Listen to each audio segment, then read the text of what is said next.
Gracias por detenerte a escuchar este sermón.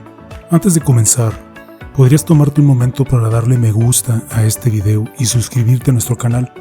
Esto le ayuda a YouTube a compartir este video con más personas que necesitan oír la palabra de Dios, como tú y yo. Apreciamos mucho que te tomes el tiempo de hacerlo. Gracias. También, por favor, échale un vistazo a la descripción del video para un enlace y ver toda nuestra playlist de sermones en español. Nuevamente, muchas gracias y que Dios te bendiga.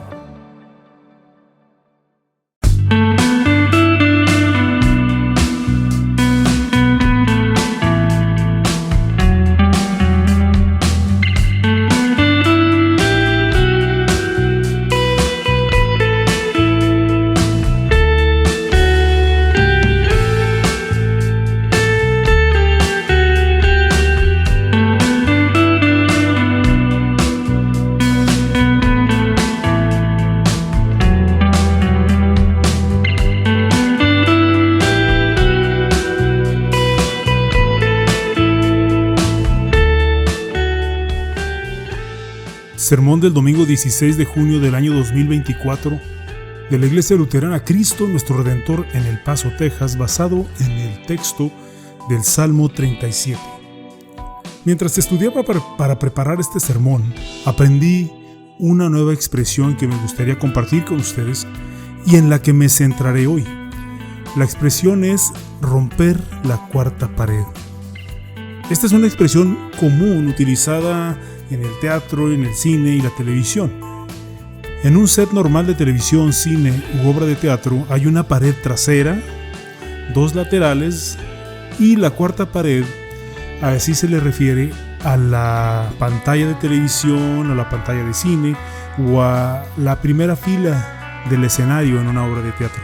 La cuarta pared se rompe cuando el actor o la actriz del programa de televisión, película u obra de teatro se dirige directamente al público, directamente a la pantalla y mete al público en la trama de la historia. Para los que hayan visto la película clásica de los 80s que se llama Ferris Bueller's Day Off, a lo largo de la película, Ferris rompe la cuarta pared dirigiéndose a los espectadores, dirigiéndose a nosotros. Y si son fans de Shakespeare, en Sueño de una noche de verano, Puck rompe la cuarta pared dirigiéndose al público de la obra constantemente. No es un recurso que se utilice a menudo, pero cuando se utiliza es para captar la atención de quien está escuchando o está viendo. Hoy en el Salmo 37, David rompe la cuarta pared para captar nuestra atención.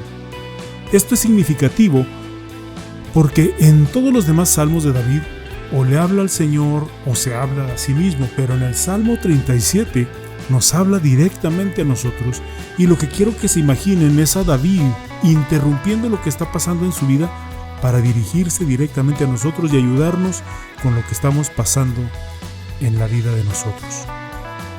Observemos primero las veces que usa la palabra malo, impío o malvado en el Salmo 37.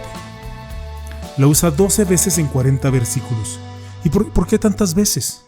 Porque así era la vida de David en sus días. Era una vida llena de maldad, o rodeado de maldad, rodeado de impiedad.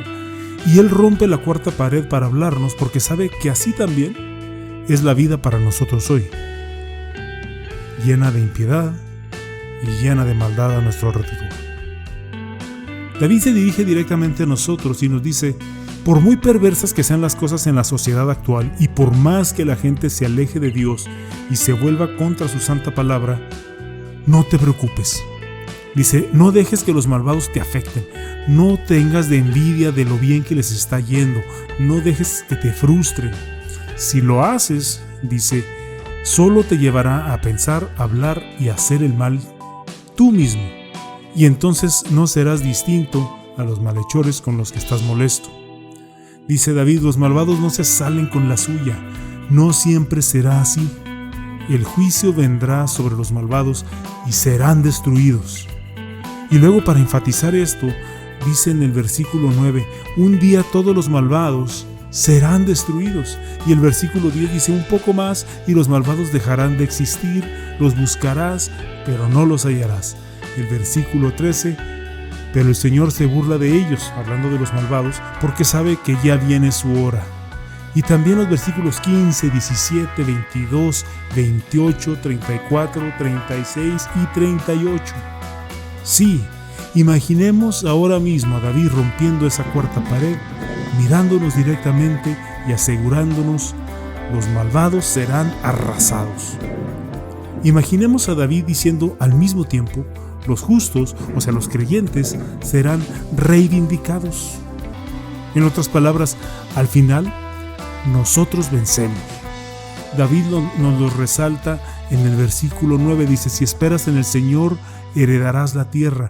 Y en el versículo 11 también: pero los humildes heredarán la tierra y disfrutarán de gran bienestar. El versículo 17 dice: el Señor sostiene a los justos. El versículo 27: vivirás para siempre. Y en los versículos 28, 29, 34, 37, 39 y 40 igual. Nuevamente, imaginemos ahora mismo a David rompiendo esa cuarta pared, mirándonos directamente y asegurándonos, incluso en medio de lo que estás viviendo y experimentando actualmente, incluso en medio de toda la maldad y del mal a tu alrededor, tienes un futuro glorioso y seguro por delante. Pero es aquí donde debemos hacer una pausa, porque con todas las idas y venidas de los impíos y los justos y los impíos y todos los malvados, podríamos estarnos preguntando: ¿por qué David me incluye como uno de los justos? ¿Cómo acabé siendo uno de los fieles de Dios? ¿Debería leer el Salmo 37 como un consuelo o como una amenaza inminente? Podríamos preguntarnos esto porque en nuestros corazones sabemos lo malvados que hemos sido y todo el mal que hemos hecho.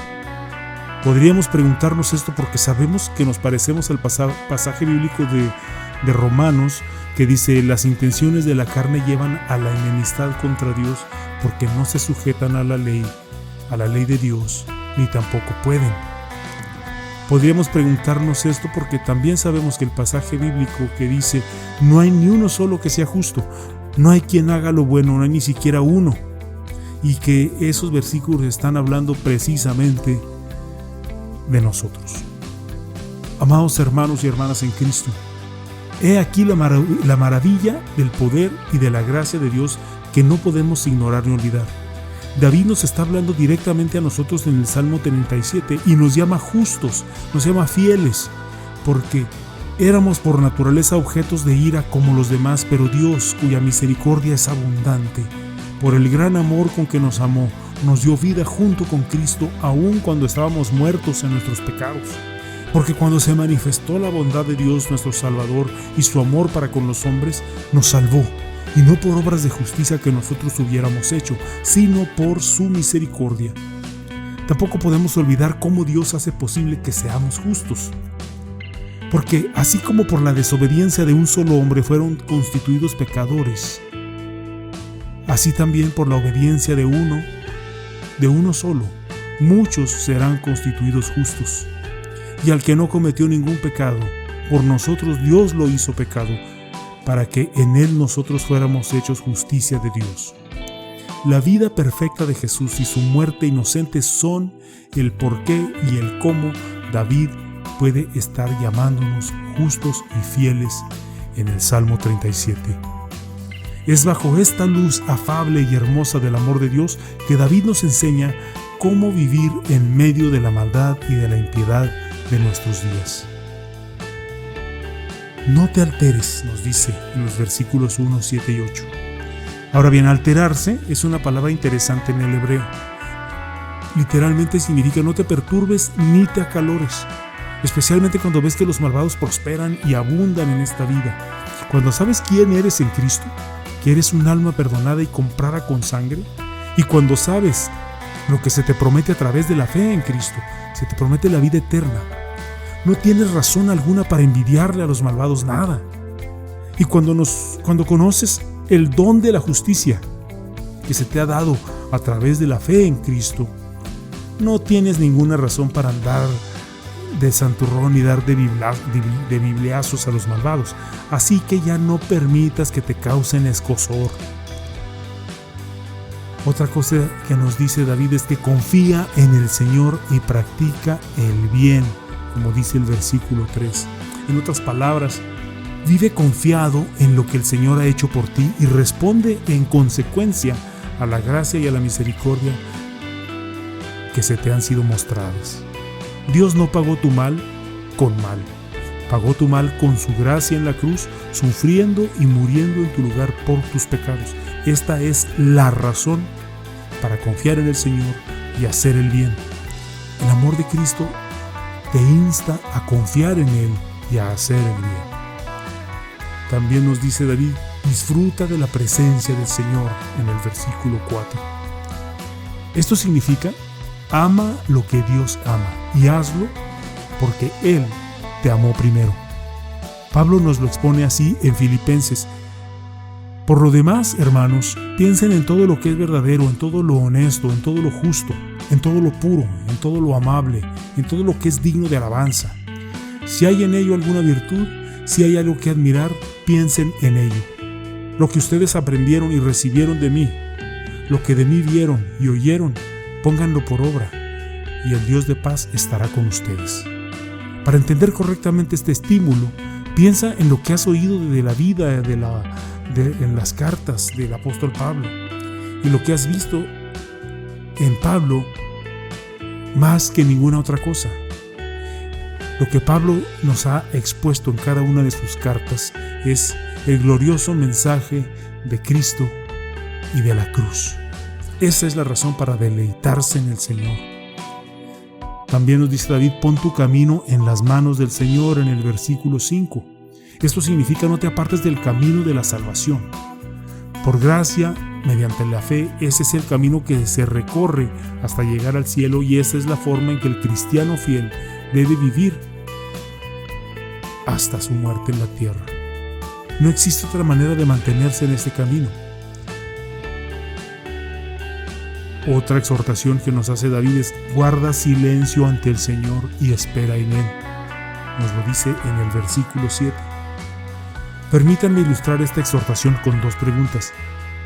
¿Crees que Dios es soberano, todopoderoso, omnisciente, omnipresente, santo, justo, misericordioso, compasivo y perdonador? ¿Crees que Jesús es tu único Salvador a través del cual eres perdonado por su gracia y que tu fe en Él te garantiza la vida eterna? Ahí tienes tus razones para dejar de estar tan ansioso por las cosas. El Señor tiene el control.